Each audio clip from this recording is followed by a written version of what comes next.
Setup getup এটা আমার খুব একটা পছন্দ না। আরে ভাই আপনি কোনো চিন্তা করেন না, আমার ছেলের সেটআপ গেটআপ সেটা আমি ম্যানেজ করে নেব। আর বিয়ের পর আপনার ভাগ্নি আছে না, ও আমার ছেলেটাকে ঠিক করে নেবে, আপনি এটা কোনো কিছু মনে করেন না। তা আপনি রাজি কিনা সেটা বলেন। আমার ভাগ্নে ওকে পছন্দ করে কিনা। ঘুমাচ্ছে মামা, তোমার চেয়ে ভালো বোন হয় তাই না?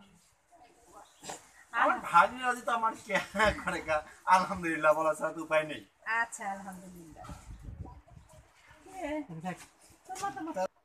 মামা যেখানে তুমি আসছো সেটা আমি আর কি বলবো, তোমারটা ভালো মনে হয় না সেটাই করো।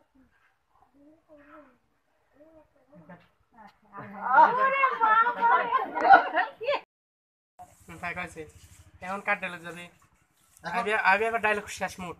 একটা ডায়লগ আপনি বোনকে তো ছাইলাও। আসলে আলহামদুলিল্লাহ। আসলে ভাই সাহেব আমি আইছি আপনার ভাগ্নে বোন মেয়ে কইছে তো ভাগ্নে ওদিকে না আমি ওটা সেরে নিচ্ছি। না সেটা লাগবে কয়েকবার আর আমি এক কথা বলি আরে ভাই ওটা দিয়ে ওগুলো কাটি দিন। না ডিরেক্ট আরে বেরা করবে, সমস্যা পছন্দ করবে সেখানেই তো আমি বিয়েটা দেব নাকি?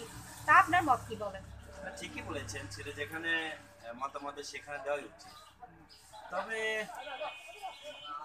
আপনার ছেলের যে চলাফেরা যে সেটআপ গেটআপ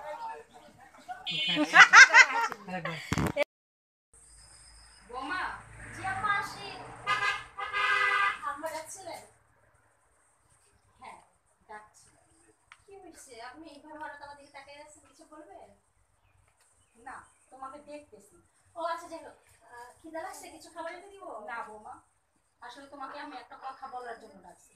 আম্মা বলেন না, কি বলবেন? আমি বেশ কিছুদিন খেয়াল করতেছি তোমার আর তাসিরের সম্পর্কটা দিন দিন বেশি ঘনিষ্ঠ হয়ে যাচ্ছে। এটা কিন্তু আমার ভালো লাগতেছে না। যখন এটা আমার ভালো লাগতেছে না তখন এটা মানুষের যে ভালো লাগবে এমন কোনো কথা না।